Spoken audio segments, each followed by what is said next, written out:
목적에 이끄는 40일 세 번째 날, 이 새벽에 기도의 자리로 나오신 모든 성도님들을 주님의 이름으로 환영하고 축복합니다. 하나님께서 오늘 우리에게 주신 말씀은 구약성경 전도서 4장 4절 말씀입니다. 제가 가진 성경으로 구약성경 951페이지에 있는 전도서 4장 4절 말씀입니다. 전도서 4장 4절 말씀 한 절 말씀인데요. 우리 한 목소리로 함께 읽어보도록 하겠습니다. 함께 읽겠습니다. 시작. 내가 또 본즉 사람이 모든 수고와 모든 재주로 말미암아 이웃에게 시기를 받으니 이것도 헛되이 바람을 잡는 것이로다. 아멘. 목적이 이끄는 40일 세 번째 시간입니다. 우리 이 자리에 있는 우리 모든 성도님들, 이제 시작이지만 40일 동안 끝까지 완주하시기를 주님의 이름으로 축원합니다. 이 40일 기간 동안 우리에겐 또 하나의 기회가 주어진 줄 압니다. 이 시간 동안 우리의 인생의 목적을 깨달아 알아가게 하시고, 진정한 하나님께서 우리에게 원하시는 목적인지 깨달아 알아 우리의 인생을 통해서 하나님 영광 돌리게 하여 주시고, 개인의 회복과 가정의 회복, 또 교회가 회복되는 놀라운 기적과 은혜의 시간 되기를 바랍니다. 오늘의 주제는요, 삶의 원동력입니다. 원동력이 무엇입니까? 제가 이 원동력이라는 단어를 검색해 보니까 두 가지 의미가 나오더라고요. 첫째로는 어떤 움직임의 근본이 되는 힘, 그리고 둘째로는 물체나 기계의 운동을 일으키는 근원적인 힘이라는 뜻을 가지고 있다고 이렇게 나왔습니다. 이 원동력이란 단어를 검색해 보면 사전은 움직임, 물체, 기계에만 적용해서 이렇게 말하고 있지만, 사실은 이 원동력이란 단어는 우리 인간에게도 적용할 수 있습니다. 우리가 살아가는 어떠한 이끌어가는 힘으로 이렇게 적용해서 우리가 알 수 있을 것 같습니다. 오늘 전도서 4장 4절 말씀을 함께 읽었는데요, 아마 그냥 읽으시면 이게 무슨 의미인가 정확하게 이해하기 어려운 것 같습니다. 저도 몇 번이고 이렇게 읽어봤지만 정확한 의미를 알기 힘들더라고요. 그래서 다른 번역본인 이 현대인의 성경을 우리가 읽어보면 조금 더 쉽게 이해할 수 있을 것 같아서 제가 한번 읽어드리도록 하겠습니다. 현대인의 성경 전도서 4장 4절 말씀에 보시면요, 나는 또 사람들이 열심히 일하여 성공하고자 하는 동기가 자기 이웃에 대한 시기 때문인 것을 알았다, 이렇게 번역하고 있습니다. 현대인의 성경은 잠언 4장 4절을 번역하면서 인간의 삶의 원동력을 동기라는 단어를 사용하며 이렇게 번역하고 있습니다. 잠언 기자가 사람들의 삶을 이렇게 살펴보니까 이웃에 대한 시기가 삶의 원동력이 되어서 열심히 또 성공하는 그 자리까지 나아가게 됐다고 이렇게 평가하고 있습니다. 이 세상 모든 사람들은 무엇인가가 원동력이 되어서 살아가고 있습니다. 본문 말씀처럼 타인에 대한 시기가 원동력이 되기도 하고요, 어떤 문제나 중압감, 또 마감 시간이 원동력이 되거나 혹은 믿음이 원동력이 되어 살아가기도 합니다. 제가 질문을 한 가지 드리고 말씀을 이어 시작하려고 하는데요, 우리 사랑하는 성도님들은 삶의 원동력이 무엇이십니까? 이 삶의 원동력이라는 것을 조금 묵상하고 생각해 보다 보니까 저는 저희 아버지의 과거가 문득 떠올랐습니다. 과거에는 많은 분들이 그러셨지만 저희 아버지는 시골 마을에서 농사를 짓는 농부의 아들로 태어나셨습니다. 어릴 적부터 저희 아버지의 목표는 할아버지, 저에게는 할아버지, 저희 아버지에게는 아버지의 농사 빚을 갚는 게 목표가 되었습니다. 아버지 본인의 적성은 인문계가 맞았지만 고등학교 졸업 후 바로 직장을 가기 위해서 도시에 있는 공업고등학교에 들어가게 됩니다. 이 빚을 갚는 것이 삶의 원동력이 되어서 누구보다 열심히 공부를 했고 전체 수석이 되기도 했습니다. 고등학교 졸업 후에 바로 직장에 들어가겠다는 계획과는 달리 대학에 들어가게 되었고, 대학 이후에 본인이 원동력이 되었던 빚을 갚기 위해 직장 생활을 하게 되었습니다. 많은 사람들의 원동력이 있지만 저희 아버지는 어렸을 때부터 이 빚을 갚는 게 삶의 원동력이 되어서 열심히 살았습니다. 고등학교 1학년 때부터 저희 아버지는 자취를 하셨는데요. 혼자 살다 보니까 누구보다 강해져야 했고 독해져야 했고 앞만 보고 달려야 했습니다. 이 빚을 갚는 것, 이 돈 때문에 열심히 하는 것이 삶의 원동력이 되다 보니까 자신을 돌아보거나 여유를 갖지 못했고 언제나 부담감을 가지면서 살아가셨다, 이렇게 말씀하시는 걸 들었습니다. 비록 빚을 갚는 것을 목표로 해서 그 목표를 이루긴 했지만 많은 것들을 또 반면에 잃게 되기도 했습니다.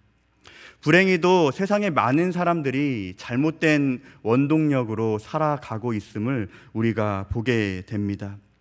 오늘 책 목적이 이끄는 삶에서는요, 사람의 원동력을 5가지 예를 들어서 말을 하고 있습니다. 첫 번째, 어떤 사람은 저희 아버지처럼 물질이 삶의 원동력이 됩니다. 돈을 많이 버는 것 자체가 삶의 원동력이 된다는 것입니다. 그러나 더 많이 가지면 가질수록 행복해지고 더 나은 삶을 살아가고 중요한 사람이 되겠다는 것은 이 사람들의 착각에 불과합니다. 왜냐하면 물질의 소유는 일시적으로 행복을 누릴 수는 있지만 영원한 행복, 그 가치를 결정하지 않기 때문에 어쩔 수 없이 물질을 벌기 위해 살아가지만 불행한 삶을 살아갈 수밖에 없게 됩니다. 둘째로, 어떤 사람은 죄의식이 삶의 원동력이 됩니다. 이들은 후회에서 벗어나고 수치심을 감추려고 삶을 낭비합니다. 죄의식 때문에 스스로 실패자가 되었다고 생각해서 스스로를 채찍질하거나 다른 사람들에게 엄격한 잣대를 들이대며 살아갑니다. 그러나 지난 인생을 후회하는 인생으로 불행한 삶을 살아갈 수밖에 없게 된다고 말합니다. 셋째로는 어떤 사람들은 원한과 분노의 쓴뿌리가 삶의 원동력이 됩니다. 원한과 분노를 가지고 살아가는 사람들은 다양한 모양으로 분노를 표출하는데요. 어떤 사람은 침묵으로 분노를 속으로 삼키기도 하고 어떤 사람들은 이 분노를 겉으로 표출하기도 합니다. 원한과 분노가 원동력이 되어가는 사람들은 신앙은 물론 인생에 전혀 도움이 되지 않습니다. 오히려 자신에게 상처를 주어 상처투성이의 인생을 살아갈 수밖에 없습니다. 네 번째로는 어떤 사람은 이 두려움을 이겨내는 것이 삶의 원동력이 되기도 합니다. 이들은 위험을 피하고 안전하게 살려 하기 때문에 종종 기회를 놓쳐버리기도 합니다. 지금도 많은 사람들이 이 안정에 초점을 맞춘 선택을 하며 살아갑니다. 그리하여 공무원이나 교사 등 안정적인 직종이라고 생각하는 곳에 많은 청년들이 몰린다던가 노후 준비에 초점을 맞추어 정작 현실을 즐기지 못하고 만족을 누리지 못하기도 합니다. 먼 미래에 대한 두려움을 갖는다면 결국 스스로를 감옥에 가두는 것 같이 불행한 인생을 살아갈 수밖에 없게 될 것입니다. 마지막으로 5번째로요, 어떤 사람들은 다른 사람들의 인정을 받는 것이 삶의 원동력이 됩니다. 부모의 인정, 혹은 배우자의 인정, 자녀들에게 인정, 스승이나 친구들에게 인정받는 것이 삶의 원동력이 되기 때문에 다른 사람들의 인정에 자신의 감정이 드러나게 되고요. 항상 다른 사람들이 나를 어떻게 생각하지, 어떻게 평가하지에 초점을 맞추고 살아갑니다. 그러나 이러한 삶을 살아가다 보면 스스로에게 많은 압박을 주게 되고 실패의 지름길이 될 수밖에 없습니다. 처음 했던 질문을 다시 한번 드리겠습니다.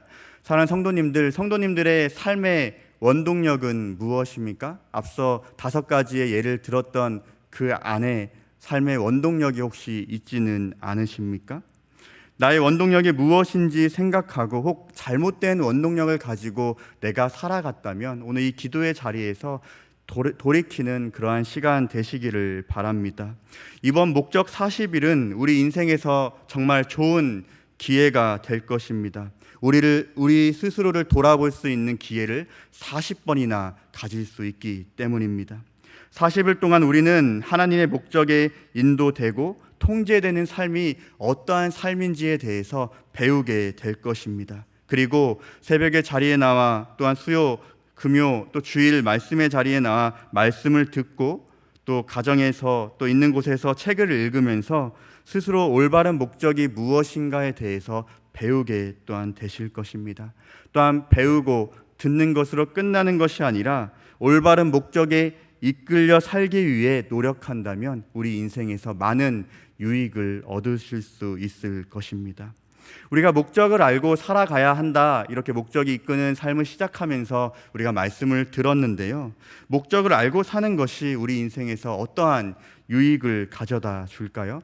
오늘 책에 보면 목적이 이끄는 삶은 우리에게 5가지 유익을 준다, 이렇게 말하고 있습니다. 제가 5가지를 정리해서 말씀을 드리겠습니다.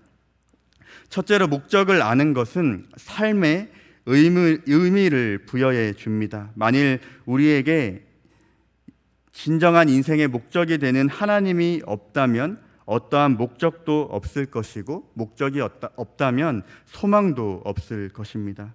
우리가 삶의 역경과 고난을 극복하기 위해서는 하나님께로부터 오는 소망이 필요합니다. 우리가 하나님께서 주신 목적을 따라 살아갈 때만 하나님으로부터 오는 소망을 얻을 수 있게 된다는 것입니다. 둘째로, 목적을 알면 우리의 삶은 단순해집니다. 왜냐하면 우리가 무엇을 해야 하고 무엇을 하지 않아야 되는 것을 알기 때문에 우리의 삶이 단순해질 것입니다. 세 번째로, 목적을 알면 초점을 맞춘 삶을 살게 될 것입니다. 돋보기로 빛을 한 곳으로 모으면 불을 지필 정도로 강한 에너지를 얻게 됩니다. 이와 같이 우리가 초점을 맞추어 살게 되면 우리는 하나님께서 주시는 강력한 힘을 얻고 살아갈 수 있게 될 것입니다. 여기서 초점을 맞춘다는 것은 하나님의 뜻을 구하고 그 뜻대로 사는 것을 바로 초점을 맞추어 사는 인생으로 우리가 생각하면 될 것 같습니다. 넷째로는, 목적을 알 때 삶의 동기가 생깁니다. 목적은 우리에게 열정을 가져다 줍니다. 반대로 목적이 없으면 열정은 사라지게 될 것입니다. 우리에게 목적이 있다면 우리는 우리의 인생 가운데 최선을 다하게 될 것이고, 하나님께서 우리에게 맡겨주신 위대한 사명도 우리가 감당할 수 있게 되는 것입니다. 마지막으로 5째는, 목적을 알 때 우리는 영원한 생명 이후에 우리의 삶을 준비할 수 있습니다. 많은 사람들은 물질이 원동력이 되어서 이 땅에서 재산을 모으는데 전 인생을 걸고 살아갑니다. 이 땅에서 잘 사는 것 분명 중요합니다. 그러나 우리가 아는 것이 있습니다. 죽음 이후에 어떤 삶을 사느냐가 더 중요하다는 것을 이 자리에 있는 우리 모든 성도님들을 아시리라 생각합니다. 우리에게 가장 중요한 것이 무엇입니까? 사람들의 평가가 아니라 하나님의 평가입니다. 우리는 세상에서 기억되기 위해 이 땅에 태어난 것이 아니라 영생을 준비하기 위해, 하나님의 목적에 맞는 삶을 살기 위해 이 땅에서 태어났음을 기억하며 살아가야 합니다. 말씀을 맺겠습니다. 최후 우리가 하나님의 심판대 앞에 서게 될 때 하나님께서는 우리에게 2가지 질문을 하실 겁니다. 첫째, 너는 예수 그리스도와 어떤 관계가 있었느냐? 그리고 2번째, 너는 내가 준 것들로 무엇을 하였느냐라는 이 2가지 질문을 우리가 받을 것입니다. 사랑하는 성도님들, 우리는 인생을 살아가면서 이 2 질문에 대한 답을 준비하는 인생을 살아가야 합니다. 우리는 40일 동안 앞선 2 질문, 너는 살아가는 가운데 그리스도와 어떠한 관계가 있었느냐? 너는 내가 준 것들로 무엇을 했느냐? 이 2가지 질문에 대해서 정확한 대답을 할 수 있는 것을 목표로 삼아 이 40일 동안 열심히 말씀 들으시고 또 책 읽으시고 우리에게 주어진 것들을 열심히 해내시기를 바랍니다. 사랑하는 성도님들, 우리의 삶의 원동력을 세상에서 찾지 말고 오직 하나님께로부터 찾으시기를 축복합니다. 그리하여 우리의 삶의 목적을 알고 그 목적대로 살아가시는 이 자리에 계신 모든 성도님들 되시기를 주님의 이름으로 축복합니다. 오늘 하루도 오늘 말씀을 기억하시면서 승리하시기를 바랍니다. 함께 주님이 가르쳐 주신 주기도문으로 말씀을 마치도록 하겠습니다. 하늘에 계신 우리 아버지여, 이름이 거룩히 여김을 받으시오며 나라가 임하시오며 뜻이 하늘에서 이루어진 것 같이 땅에서도 이루어지이다. 오늘 우리에게 일용할 양식을 주시옵고 우리가 우리에게 죄 지은 자를 사하여 준 것 같이 우리 죄를 사하여 주시옵고 우리를 시험에 들게 하지 마시옵고 다만 악에서 구하시옵소서. 나라와 권세와 영광이 아버지께 영원히 있사옵나이다. 아멘. 계속되는 목적이 이끄는 40일을 위해서 중보해 주시고요, 개인의 기도 제목으로 기도하시다가 자유하시겠습니다.